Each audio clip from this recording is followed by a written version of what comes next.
When it comes to what your family eats and drinks, you know your choices matter. You're the expert because you know what fits your life. And getting it right starts with good information. That's why America's beverage companies are sharing more information about our ingredients at goodtoknowfacts.org. No spin, no judgments, just the facts straight from the experts for more than 140 beverage ingredients. Visit goodtoknowfacts.org. And I want everybody listening to close their eyes and think about this. Imagine that time where you're just sucking wind and you're tired, whether you're a runner, baseball player, football player, basketball player, or you're an entrepreneur, whatever the hell it is, I don't know. And you're sitting there and you're like, when is it my time? When am I going to win? I don't have it in me. I'm done. That person's just gonna win. And then you tell yourself this decision that you make in your mindset. Like she said, Angelina said it was a shift in her mindset. She goes, no, she's not. I'm done with this shit. I'm going. They can keep up with me if they want, but I'm going to smoke this chick. She had half a lap left. So all of you sitting there thinking that you're losing, you may have a half a lap ahead of you, and there's someone sitting right in front of you that you're chasing. It doesn't mean you're done. It doesn't mean you're done. It means right now, ladies and gentlemen, you have a choice to make. You could either say, you know what? I'm going to submit to these weak ass thoughts and I'm going to get beat, or I'm going to push through them. I'm going to get uncomfortable and I'm going to go, because 200 meters away, that's your springboard to an amazing, triumphant spring season, right? Like 100%. And I mean, it's like I said, it's truly like whether it is a big win or it's a little win, you have to have little wins, or you have to have wins to keep yourself going. It's 100% you do. So it's all about the mindset and how you're looking at the process. You have to enjoy the process, but you have to also enjoy the game. Southwest Florida is one of the most beautiful places on the planet to live. For those of you that are thinking of moving from other states to come to Florida, or even just moving to a different part of the state, I want you to think of a big, beautiful luxury home. Contact Legacy Luxury Builders. They are a family-owned and operated luxury residential construction company. As a family-owned business, they believe in the power of building not just homes, but legacies. Contact Legacy Luxury Builders. Unlock your true potential on the field and court with our Peak Mental Performance Program for athletes. Train your mind to conquer challenges, stay focused under pressure, and achieve unparalleled success. Our expert coaches will guide you through personalized techniques, enhancing concentration, resilience, and confidence. Picture yourself outperforming your rivals, making split-second decisions with clarity, and achieving victory like never before. Join us today and elevate your game to new heights. Peak Mental Performance Program, where champions are forged in the mind. Email me today, sean.french@thedeterminedsociety.com for more information. See you inside. What's up, everybody? Welcome back to another episode of the Determined Society. I am your host and the mental performance coach for athletes, Sean French. And I have with me today, guys, an amazing athlete. She was the 2022 to 23 Gatorade National Girls Track and Field Player of the Year, now cross-country runner at NC State. This girl is an absolute badass. She holds records for the steeplechase, and we're really going to get down and into the physical performance, but also the mental and peak performance behind that drives that physical performance. So I'd like to welcome our friend, our badass, Angelina Napoleon, to the show. What's up, my friend? What's up? Thanks for having me. Dude, I'm jacked to have you, man. I've heard so many amazing things about you from our friends, Misty and Brad, and, up there and good old wherever the hell they are. But, Yeah, I New don't York. really know. Like I don't, it's funny. Like, I thought they lived in Pittsburgh, and then they tell me, no, we're like here. I'm like, dude, you guys are a bunch of liars. I don't know where you're at. Yeah. You could live next door to me for all I know.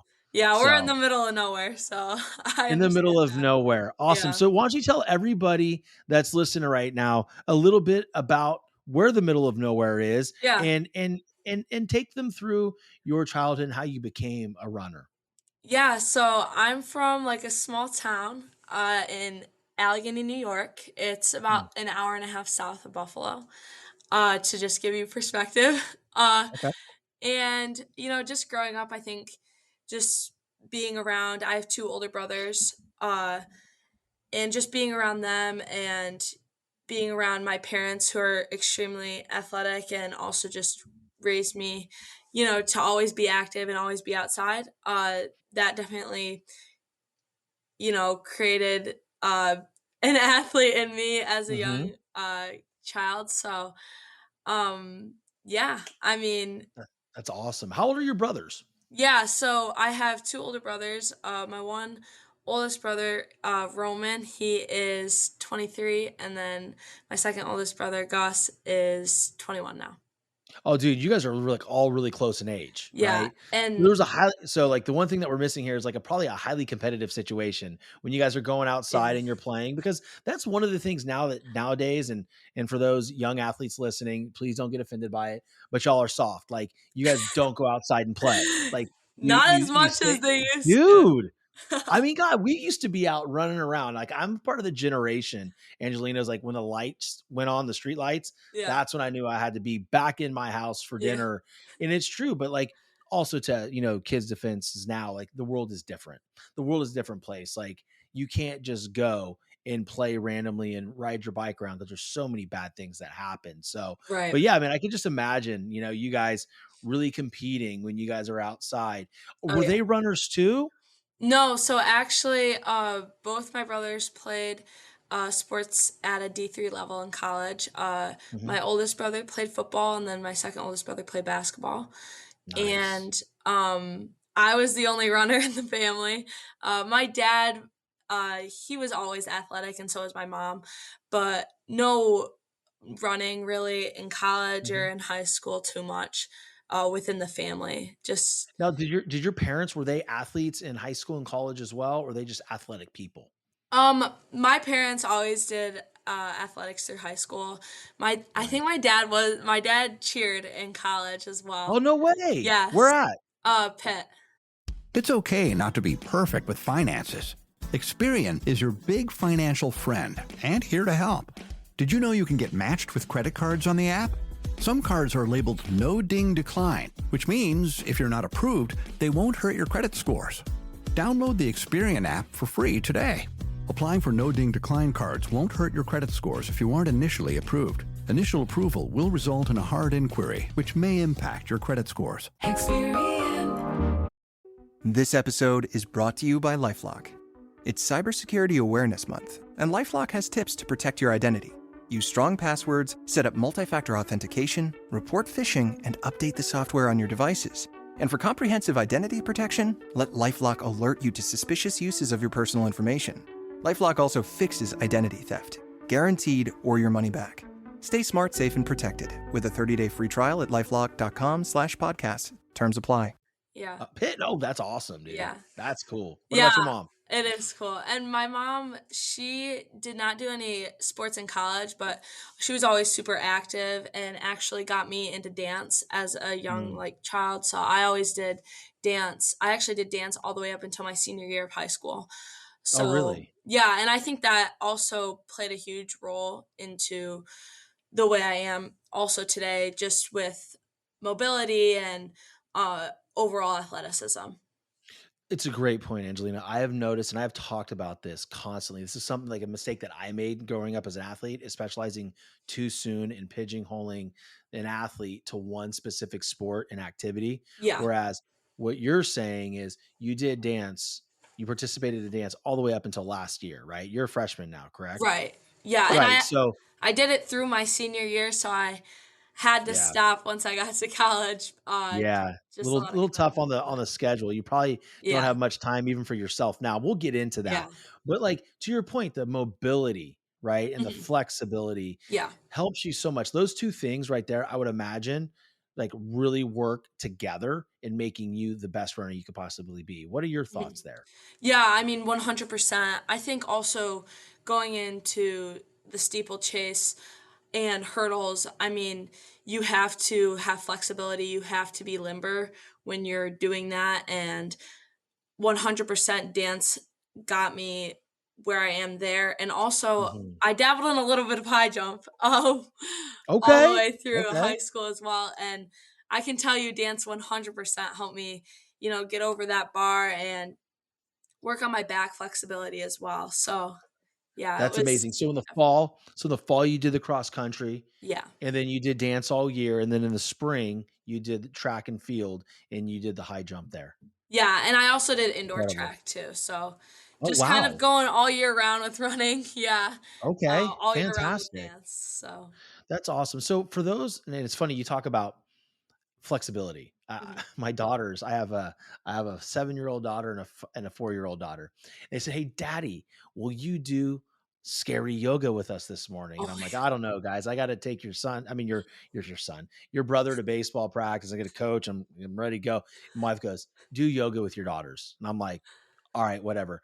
Wait until you see these videos." She took videos of me, and I am just having a blast with my daughters. And honestly, Angelina, I was hurting, Oh, and this yeah. was like kids yoga, and I'm like, even to the point where we're sitting down and I'm like breathing in and out, I'm like, "Wow, my shoulders are really tight." You can really feel how, like, just much I lack flexibility. So, Yeah. um, I was reminding that I today that I am not flexible Yeah, and at it all. is Not even. interesting too, like, just on the mental side too with dance, it definitely was just a huge stress reliever for me too. Mm, Just being able to go into the studio and just be with like in a non-competitive environment, I think definitely helped me mentally as well. Just kind of be able to go to practice, but then later in the night I could just chill and be with, just all my dance friends and my teachers who were the sweetest people ever, and mm. just not in a competitive environment. And I always left feeling so much better and so much more confident. So, That's a great point because people would think that peak performers like yourself, right, that go and play that run track or cross country and or participate in big Division 1 college sports, that they're always wanting that competitive thing going. And that right, is not the case. Like a right, lot of times, like 'cause I play baseball at LSU, like a lot of times, like I just want to downshift. yeah, Like I just want to mess around. Like yeah, if y'all want to play 100%, cards, cool. Like I don't want to put money on it. I just want to play. yeah, So walk explain to everybody because like you mentioned mentally it helped you, right? right, And as you know, a large portion of my focus is on the mental performance for athletes because I think it's the most important aspect of their game or their sport is the 5 to 6 inches in between their ears. But walk the audience through how that disconnection from the competition helped you mentally and made you better for running your actual events. yeah. I think it's all about staying calm, and that's what dance did for me. Just like on the contrary of running, uh, I obviously would always feel so much better after I ran, just to get my energy out, but it's just the disconnect of not being competitive and being in an environment where I can just relax and I can just move my body and get the more creative side of my brain going instead of the more competitive, we got to keep going, we got to Mm, keep pushing through and hanging on, for the last rep of a workout or something like that. Um, so, I mean, when it comes to competition, I think that helps me because, like I said, just being able to stay calm within the race and saying like you can still keep going, you still got it, and everything like that. So it's just a good reset for your brain, I love honestly. it. I love it. This might be a hard question to answer, but you seem like a very well put together athlete, student athlete, very intelligent. What did you learn about yourself while you were dancing? Because you talked about the creative side of your brain. What did you learn about Angelina that maybe you didn't know going into your senior year? Yeah, that definitely is a tough question because, you know, We go deep here, Angelina. We go yeah, really deep. Yeah. yeah, uh, because when you're dancing, you're obviously just what I honestly learned was just to be in the moment.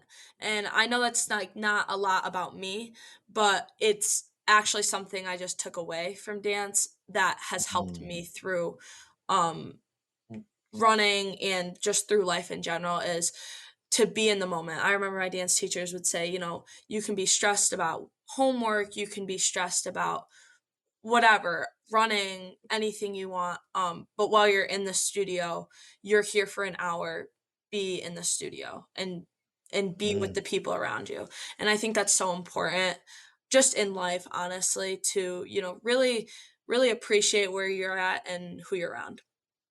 Okay, so that is about you, and I love that answer because you cannot be a peak performer without being present and in the moment, Right. right? You have to be so dialed into what's going on now, and if you think about other things in the past or the future, you're not going to do very well in that moment, right? Because Right. your heightened sense of awareness goes up, maybe your heart rate goes up, and now we're not running as efficiently. So I really actually love that answer. Be present, be in the moment, be where your feet Yeah. are. I love it. All right, cool. So let's get into it, right? Let's get All into it. right. So the audience wants to know because so pretend that nobody listening to the show right now knows what steeplechase is. All Explain right. it to them. All right. So steeplechase is basically like if you know 400-meter hurdles, it's just basically like that, a little bit less hurdles, and you do it for 5 laps around the track. And then also one of the hurdles, you're going straight into a water pit. Uh, yeah, I mean it's probably, especially because I do it, I feel like I could say this. It's probably one of the toughest events on the track. Um, because you're already tired and Mhm. you gotta hit. I th- I want to say there's. I honestly don't even know. I want to say there's 5 barriers on the track as well. Let me like one, two. Yeah, I think 5. Um, and you're already exhausted. Your legs are very fatigued, and you still have to jump over the barriers with good form. And make it to the end of the race. And I have taken a stumble in the water pit before, and it's not fun. But Mm. you know, part of the race is finishing it, so that's also tough. If you ever fall, you just gotta kind of get up and keep going. Yeah, I mean, That's tough, it's yeah. definitely a tough race, but it's fun and it's always a good time. So That's awesome. yeah. It's funny because you mentioned about the water pit. I think I saw a video on your Instagram where you like jumped over the whole damn water pit. Oh yeah, I honestly I do sometimes jump over the pit. I have pretty long legs, so I'm Holy fortunate shit. enough to do that. Yeah, What's going on? Like, how the hell is she doing this? Like, yeah. that's not even an obstacle for her. She just leapt over that son of a bitch. It's really, Yeah. really cool. It's really No, and cool. and actually, like, you do wanna keep, like, a little bit of your foot in the water just to, Mhm. kind of break the fall, but, I Mm. mean, sometimes you get going so fast that you're right over it, so got a lot of That's adrenaline going. nuts. That's nuts. So, Yeah. had a great career in high school, great senior year. Yeah. And did you break some records for steeplechase, right? Yeah, so I broke the New York state record and the national record, which I think, like, the national record's probably the big one that Oh, you people would think? know. Yeah. Yeah, so I actually broke that my junior year, and then I rebroke it again my senior year. So you And broke your own record. yes, well, actually, I was going back and forth. We had a lot of girls from New York that were very talented in steeplechase, and I mean, it made it such. It honestly made it so known, because I was actually another girl broke my record from junior year who graduated with me as well. Oh, wow. And then we were kind of going back and forth, and I ended up breaking it at the end of my senior year. So How I exciting is still that? hold it, but it That's was exciting. yeah, it was exciting. So what was the record before you broke it your junior year, and what was it when you got the record back? Yeah, so my junior year, I believe it was a 6:24, and I actually think I just went right under that. My junior year, I was probably 6:23. Wait, Um, stop, hold on. 5 laps with hurdles in 6 minutes and 23 seconds? yeah. Dude, I can drive a car that fast. Like, that's insane. Keep going, I'm sorry. Yeah, no. That's impressive. Yeah. It was tough though, don't get me wrong. Jesus. Um, yeah, and then my senior year, I went 6:18 to break the record. So Good God. yes, it was tough, but we got it done. So What kind of physical training goes into something like that? yeah, so I definitely think it's difficult because you want to hit the miles, but also I'm a mid distance runner. I also focus on the 800, which is just two Mhm. laps around the track. Um, so, I'm definitely focused on that. But I also have to cater towards, mileage with even cross country Mhm. mixed in there too. So, I was hitting probably about 55 miles a week around there. And then, obviously I'm pretty strong into lifting. Like it's really important to me. And I would be lifting about 3 times a week, just some pretty heavy lifts in there.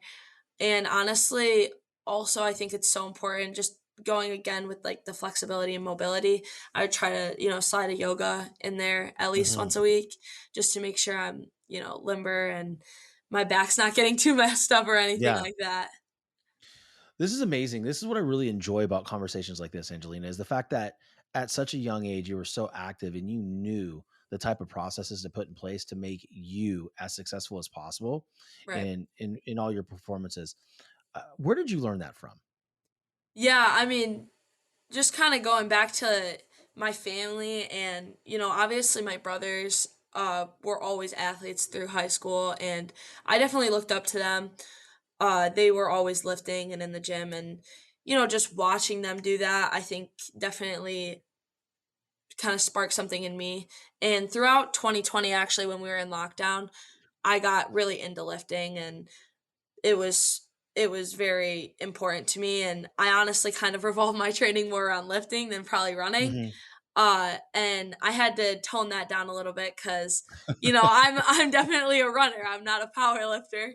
Right, So, right. honestly, just like doing your research. I looked up videos. I would sit in the gym if I wanted to learn something and I would just look up the YouTube video. Now, everything's kind of out there for you. If you want to learn Yeah. how to do a power clean, you can look it up on YouTube and someone's going to teach you and you just kind of work through the mechanics. And I think, I look back on videos that I took of myself trying to weightlift and I was like, why my form's horrendous in that, like it's so bad, but you kind of Right. just like learn through yourself.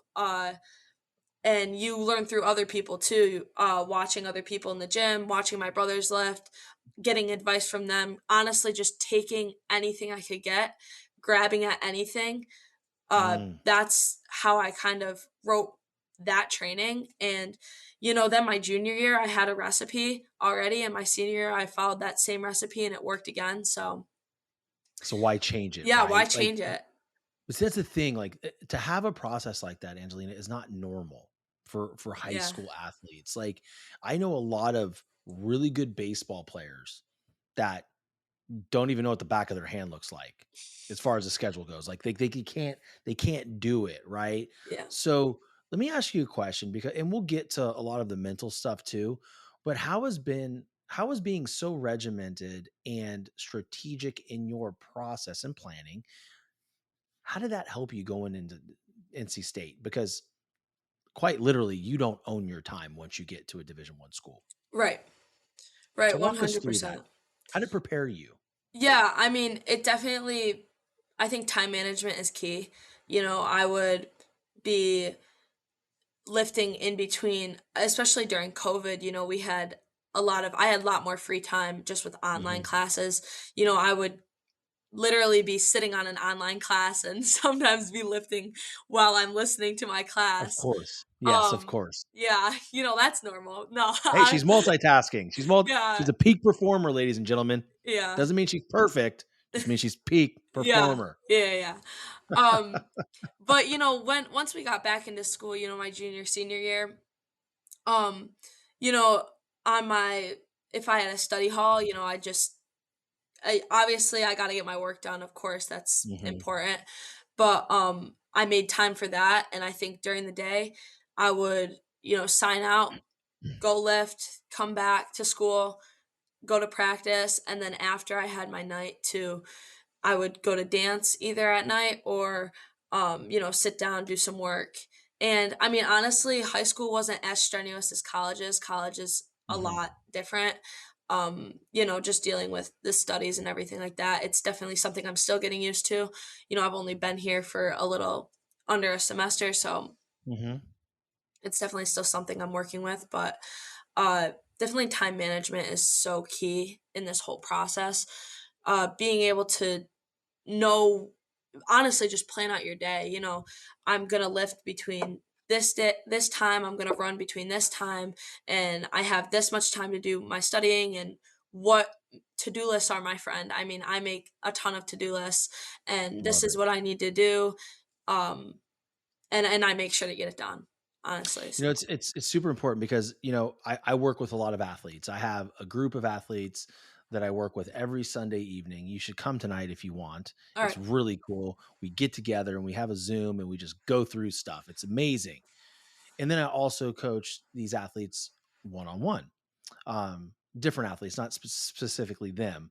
But one of the things that I do immediately is go through time management and Mhm. organization, right? Yeah. Because if we can't budget our time correctly, we can't get better. Mhm. So it was funny. I was talking to one of my athletes. He plays baseball in the SEC over at Missouri, and we had a one-on-one session 2 weeks ago, and we had another one this weekend. But the one prior, I said, "Hey, listen, man, let's really get down Monday through Friday where you're going to be every second of the day." And we broke down his schedule from 6 a.m. wake all the way to 9:45 p.m. Like, he knows when he can go get his prep work done if he has an 11 to 12 break, or if he gets out a little early, he knows he can eat from 11 to 12, go down to the baseball field, get his prep work in, get 20 minutes of early hitting in, and then hit with the team and then ready to roll. Like, that is so important, right? And the fact that you were able to break down your day, whether it's post-it notes, to-do lists, it Mhm. doesn't matter. Whatever works for you. How are you keeping track of these things? Do you have a calendar, or do you just write it down in a binder? Yeah, I have a good old fashioned planner. That's what I Love use. it. You do Yeah. pen to paper too? Yeah. Yes, Right I here. have it right here. Pen to paper. Got Let it me right see that here. bad boy. That's what I'm talking about. Yeah. Like, that right there. Like, to me, electronic calendars freak me out No, oh my gosh, because I cannot do electronic. No, I no, need to because see it. I get notifications on this stupid phone. Yeah. Why does this thing get a fucking vote? Like, I know, I hate I that thing. It's like, know. why does he get a vote? Like, why does he get a vote? So, like, I'll get like a boom, you have something in 15 minutes. I'm like, yeah, yeah, whatever. I Yeah, d- right. I missed when I first started doing my show, like, I would almost miss podcasts because this thing, this electronic calendar that my wife told me I had to use sucked. So, Yeah. like, I went back to Mhm. old, like, paper, pen or pencil to paper. Yeah. Blow it up. I know where I'm gonna be every single time. Like, Oh, boom, yeah. right there. Mhm. Um, so okay, so you know, 2023 Gatorade Player of the Year. Let's talk about that accomplishment because, yeah, obviously, I'm sorry, and ladies and gentlemen, National Track and Field Player of the Year for girls. Like that's ridiculous. Like, right? So Yeah. walk us through that year and some of the and let's also talk about some of the things that are not so great, right? Let's talk about maybe some of the pressures, the anxieties. Oh, yeah. I mean, because I would imagine to think that you're just not going through, the season like, "Ah, cool, whatever happens, Yeah. happens. Fuck it. If I win, I No, win. If definitely not, who not, gives a definitely shit?" not. Like, there's some anxieties, right? Yes. So let's walk through some of those anxieties and then educate the audience on how you overcame them. Yeah, so, I mean, honestly, starting with the fall of my senior year, uh, I definitely think actually, take it back to my junior year. Okay. Honestly, my fall, winter, spring, uh, getting into my junior year, I was actually dealing with a little bit of an iron deficiency, which is very common in runners, especially Mhm. female runners. But it took me out for a little bit. I was struggling with that for a while. Very tired. Yes, very. I was not finishing races. I Shit, my wife don't run and she has an iron deficiency, so I can see what it does yeah, to her, so I can't even imagine for a yeah. peak performer like yourself, Mhm. having to deal with that. Yeah, Sorry, it was continue. no, you're all good. It was all just, it was a lot for me to uh deal with, and I got through it though. And you know, my junior year was honestly just on the up and up. There wasn't a lot of pressure because I was kind of coming Mhm. out of nowhere. It's not like my sophomore year or my freshman year I was on the scene at all. I was really under wraps. Not a lot of people really knew who I was at all. Maybe throughout, our local races, but it wasn't Mhm. anything. national or even statewide at all. Hmm. I didn't truly make states in running until my junior year for track. So that was all on the up. And I told my parents after my junior year of track states, after I doubled and I won the 800 and the steeple at states. And I told them, I was like, I mean, I don't know how I'm supposed to do that again next year. I was like, there's no way. I don't know how I'm physically going to be able to redo everything I did last year. It's impossible. I mean, Mm. there's so much pressure on that. So that definitely was stressful, but I tried not to think about it until it, came around the next year. So fall of my senior year, I was, preparing all summer, getting ready, getting in shape, and it worked out. I went to states for cross country, and I was definitely stressed. Trying to repeat that title is not an easy thing Mhm. to do, um, but I did it. And the goal, honestly, for that year was to make nationals in cross country. And once I got that goal done, I was really satisfied with that season. So, and I knew going into my track season, my indoor, my outdoor seasons, those are my tough seasons. Those are the ones I had to be honed in on. There was a lot of pressure there, and I actually fell into a little bit of a rut my indoor season. I wasn't PRing at all. I was working my ass off and I wasn't seeing the results of it. And it's really frustrating for me, going out every day, and especially in New York, the weather's not good and I'm out in 10-degree weather trying to get a workout done on the track that's covered in ice, slipping Mhm. all over the place, even getting on the treadmill. It's just honestly maxing out our treadmills on the in the school because they're not high tech ones. It's not like they're going as Mhm. fast as I need them to go on my workouts for track, especially. Um, so it's frustrating when you're going through that and you're not seeing the results. And I felt like I wasn't. What was I doing wrong? Was I not working hard enough? Um, and actually, I went and I was so nervous for states, indoor states. I was running the 1000, and Mm. I ended up winning just by, honestly, barely.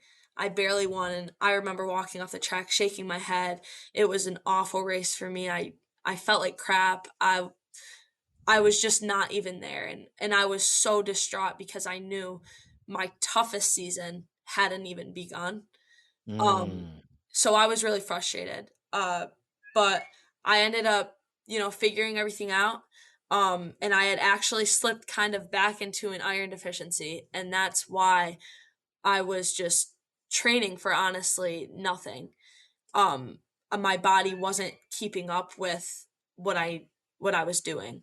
Mhm. So that was definitely frustrating, and I'd say that's definitely a downfall of this is, I'm working with it's myself and my parents. I mean, I don't have a lot of not honestly, nobody in high school has a lot of help.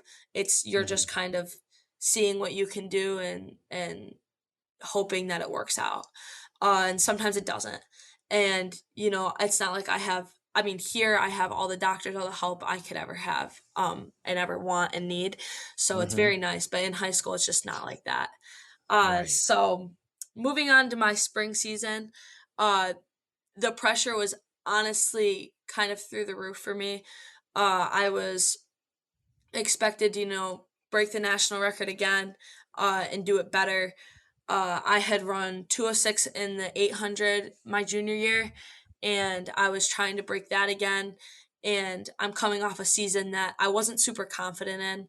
So I kind of just put my head down and just kept working. And it was tough. I lost a few races, but I just got up. And honestly, the first big race I won was Penn Relays.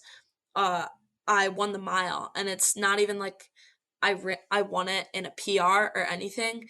Uh, that race was all mental, and it was all Mm. about who was going to finish the last 400 meters as hard as they could, and who wanted it the most. And Walk us through that. Walk us through that because there's some good shit here. Like, yeah, like that wasn't even one of your big, like yeah. you said, this wasn't like, so walk us through the last 400 meters. Yeah, so during that race, we kind of took it out slow, and I felt good. I was just hanging on the shoulder of Mhm. one of the other athletes, and we got 800 meters in, and I was like, I'm just gonna go. There's no value in me sitting here, and everybody. We haven't expanded this group out at all. Everybody was still in the race. Everybody had still had, uh, you know, uh, they could still win it. Um, Mhm. and so I kind of started pushing the pace, and that last 400 meters, I actually got passed up right going into the 200, and I kind of, when you're in pain and you're working hard, Mhm. your brain kind of turns off, and you're like, oh, she's gonna beat me. I just Mhm. don't have it in me today. It's so easy to give up when the going gets tough. It's so Mhm. easy to do that. And I just ran a race the other day, and I did that. It was tough, and my legs weren't feeling it, and I couldn't move them any faster, and it was frustrating, but it happens. Right. But in that particular moment, I said that, and I was like, "Oh, she's gonna beat me," and I just turned it off, and I said, "No, she's not. She's not gonna beat me." I feel good. Why Mhm. am I letting myself get defeated when there's 200 meters left in the race and she's 2 feet in front of me? I already lost the race by telling myself that she won it already. She Mm. didn't. Um, because I switched my mindset, and I kind of just put the pedal to the metal, and I just started sprinting the last 200 meters, and I thought to myself, whoever goes with me is going with me, and if they don't, I got this one in the bag. So that's honestly that's what happened that last honestly 200 meters. Um and that was kind of the step forward into um just on the up of my season. Right. You definitely, when you're going through that hard, especially in indoor, I don't think I won maybe 2 or 3 races. At all the big races. I raced one big event called like Milrose Games. And Mhm. I nearly got dead last, and it was pretty crushing because uh actually there were professional athletes there competing in the Mm. same meet. So it's like you want to perform well, you want to do good, and you nearly get dead last, and it's like that's embarrassing for me. Um, it's not even at my expectations. It's so below my expectations that I was just crushed. So to come out with the win at Penn Relays really boosted my confidence, and it is important to have those wins. There's definitely Mhm. downs, but you have to have ups, uh, or else those downs just keep going down, and you need to be able to build yourself up. And I'm not saying you have to win a race to build yourself up, but you have to have little wins, whether that's you have a good rep in your workout, or um you have a good run. Anything, you need to have little wins, and you need to be able to be building yourself up, even if you think you're on a downward spiral. um yeah. I love that. I mean, listen, because like, and I want everybody listening to close their eyes and think about this. Imagine that time where you're just sucking wind and you're tired, whether you're a runner, baseball player, football player, basketball player, or you're an entrepreneur, whatever the hell it is, I don't know. And you're sitting there and you're like, when is it my time? When am I going to win? I don't have it in me. I'm done. That person's just gonna win. And then you tell yourself this decision that you make in your mindset. Like she said, Angelina said it was a shift in her mindset. She goes, no, she's not. I'm done with this shit. I'm going. They can keep up with me if they want, but I'm gonna smoke this chick. She had half a lap left. So all of you sitting there thinking that you're losing, you may have a half a lap ahead of you, but and there's someone sitting right in front of you that you're chasing. It doesn't mean you're done. Mhm. It doesn't mean you're done. It means right now, ladies and gentlemen, you have a choice to make. You could either say, you know what, I'm going to submit to these weak ass thoughts and I'm going to get beat, or I'm going to push through them. I'm going to get uncomfortable and I'm going to go, because 200 meters away, that's your springboard to an amazing, triumphant spring season, right? Like, 100%. And I mean, it's like I said, it's truly like the whether it is a big win or it's a little win, you have to you have to have little wins, or you have to have wins to keep yourself going. It's 100% you do. So it's all about the mindset and how you're looking at the process. You have to enjoy the process, but you have to also enjoy the game.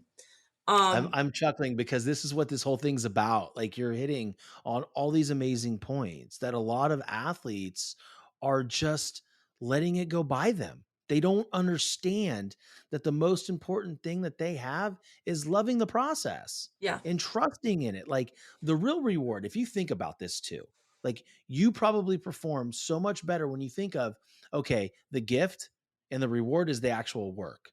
Yeah. The results just come, Right. right? The reward is the weight room. The reward is those days on the cold ass track when it's icy and you're trying not to slip. Yeah. That's where champions are made, Mhm. not in competition time, Mhm. not at all, No. right? No, and in fact, I once you're at competition, it's too late for that. Um, you have to trust the process. You have to trust your training.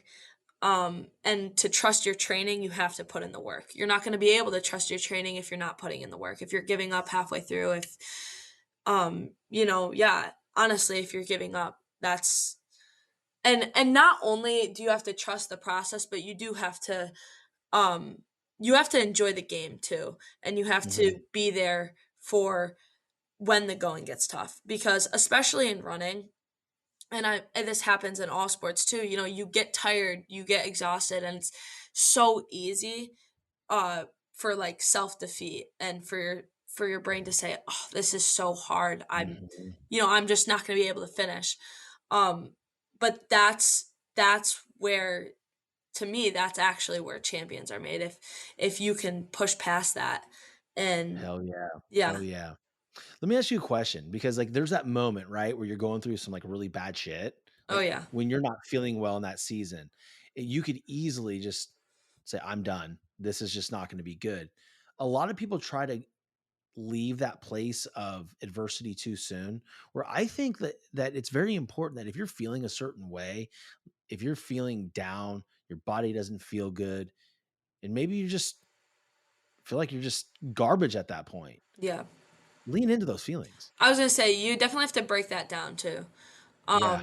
Like, why are you feeling like that? What I like to do, if you change nothing, nothing changes. If my foot's bothering me, then I need to start doing some mobility.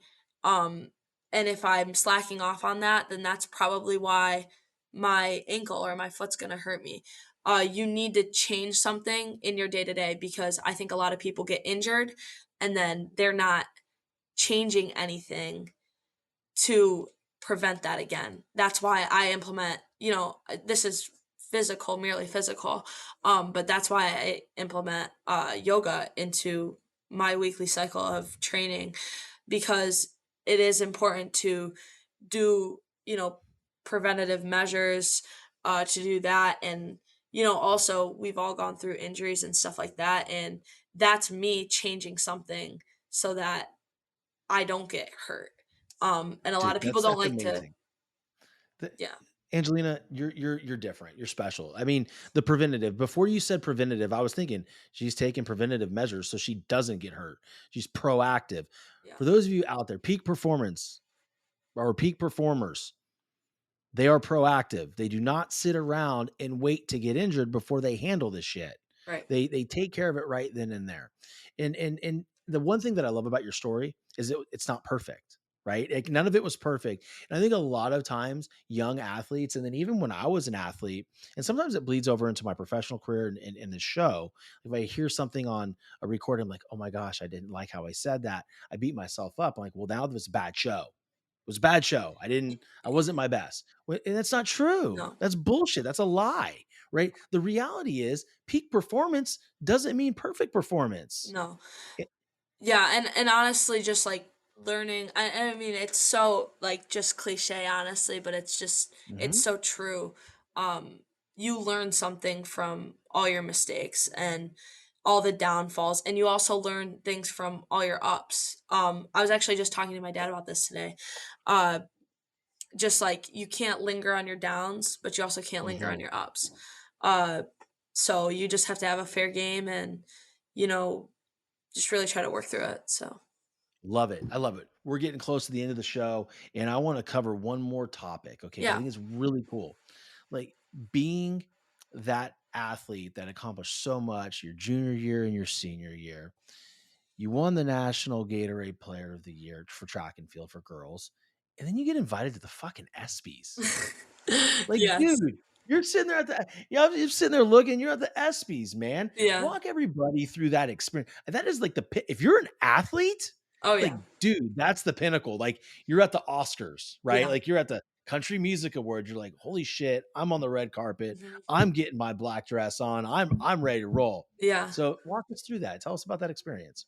Yeah, I mean, just like the whole trip out to LA with Gatorade was just insane. They treated us like rock stars, honestly. Like Mhm. we we were just I mean, it takes my breath away because it was just like, we show up I there can and see you lighting up. It's yeah, like I you're mean, still it's so crazy. excited about it. It's It's like amazing.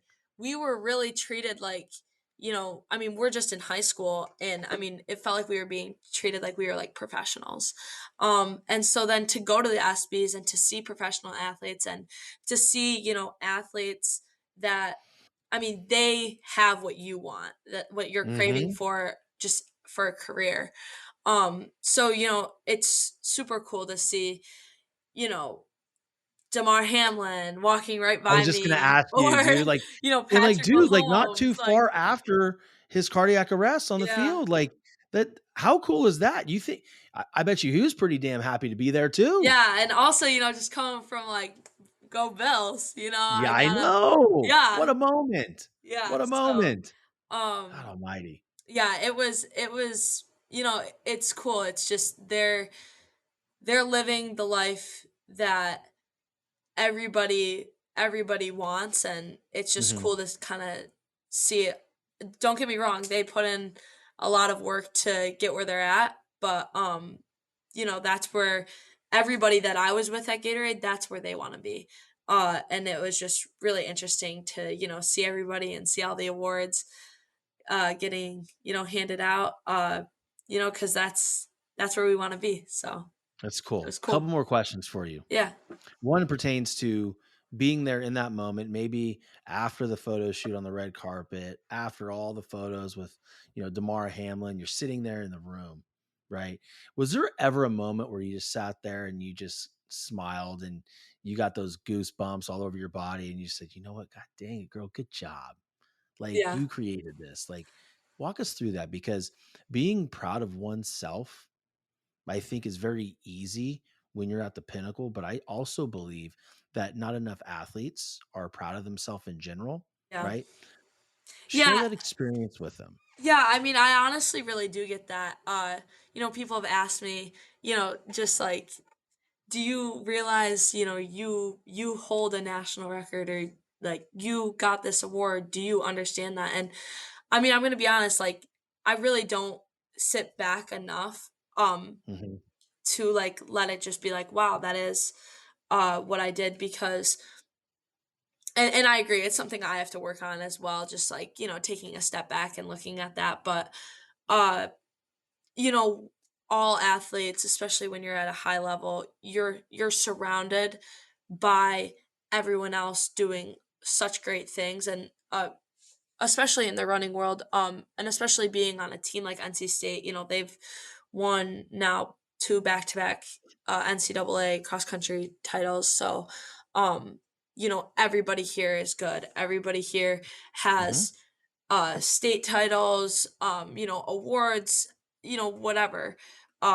everybody here has that. So, I don't really dwell on it too much because, you're always, like I said, I just I definitely have to I definitely have to look at it a little bit more and say, wow, it is cool because I won't be 18 forever, and I'm not gonna Hmm. be living in this time of my life forever. So I do have to spend more time reflecting on that. But also, um, I definitely don't look into it too much because there is so much talent um that I'm surrounded with constantly. And Dude, that's such a great point because too many athletes rest on the shit that they did previously, and then they yeah, go to a big Division 1 program with a storied tradition like NC State cross country with back-to-back national championships. So there's going to be more hardware in your future, right? I mean, yeah, I good hope. Lord willing, right? Like, let's go, let's win some more Yeah, shit. And then yeah, also, like, hey, you're not the big fish anymore. Like, you're no, just like everybody else is just like you. yeah, You literally, when you get to a big program like you're at, no matter what sport it is, dude, look to your left, look to your right, look to your left. There's Angelina Napoleons everywhere, everywhere. And yes, that's the exciting part, right? right, So it's one of those things that we and weren't able to get to, but yeah, in this show, but I wanted to highlight it really quickly. It's like, the work's not done. So let's not be right. seduced by the success here. Let's keep working, right? Yeah, and I mean, yeah, that's what you want too. I wouldn't want to come to any other program where, you know, I am the big fish because Hmm. it's just, that's not what you're looking for in a program. You're looking for, You know, um, you're looking to be kind of, at the bottom, and you got to work your way up. And when you do work your way up, it feels pretty damn good because you're oh, hell yeah. surrounded by a lot of great athletes.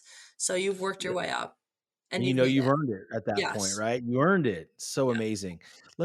Before we land the plane here, and before we, end the show, and I want you to give the audience a word of advice if they're an athlete. What would you tell them means the most in the transition from high school athletics and performance to becoming a collegiate athlete? Yeah, and I tell myself this advice every day. I'm still learning it too, but you have to be patient. And it's so Mm. simple, but it's so true, and you can put it with anything you do in life. You have to be patient. The Nothing's instant. You're not going to show up just like we were talking about. You're not going to show up here and be the best. It's not it's just not going to happen. There's too many people. There's too much going on for you to be the best in everything, and you have to work your way up there. And the only way to work your way up there is to be patient and to trust the process. Um I mean, yeah, it's very simple, but I I use it in almost every day. I have to tell myself I get too ambitious and I'm like, why isn't this happening now?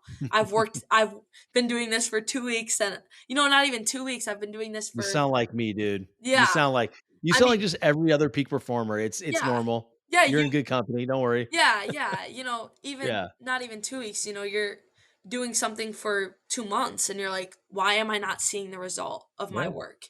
Hmm. And to that, I just have to say, just be patient with it. And if you know it works, it's gonna work. And Yeah. follow the plan. So Love it. yeah, That's it right there. That's the mic drop. Don't give in too quickly. No one ever said there was a time limit on it. So listen, guys, I want to thank you for listening to the show. And Angelina Napoleon, thank you so much for coming on. You have been such an amazing guest and an incredible conversation from an incredible young woman and athlete. thank I'm going you. to ask you all that are listening right now to share the show out. You know, give us a nice review, leave a comment for Angelina and wish her well. But, again, just thank you so much, Angelina. And, just hang out while we say goodbye to the audience. But until next time, guys, just be determined, trust the process, and just get after your damn goals and stop listening to the peanut gallery or the little thoughts in your head that say that you can't do this shit. Just go out there and work and get it done. Peace. Southwest Florida is one of the most beautiful places on the planet to live. For those of you that are thinking of moving from other states to come to Florida, or even just moving to a different part of the state, I want you to think of a big, beautiful luxury home. Contact Legacy Luxury Builders. They are a family-owned and operated luxury residential construction company. As a family-owned business, they believe in the power of building not just homes, but legacies. Contact Legacy Luxury Builders. Unlock your true potential on the field and court with our Peak Mental Performance Program for athletes. Train your mind to conquer challenges, stay focused under pressure, and achieve unparalleled success. Our expert coaches will guide you through personalized techniques, enhancing concentration, resilience, and confidence. Picture yourself outperforming your rivals, making split-second decisions with clarity, and achieving victory like never before. Join us today and elevate your game to new heights. Peak Mental Performance Program, where champions are forged in the mind. Email me today, sean.french@thedeterminedsociety.com for more information. See you inside.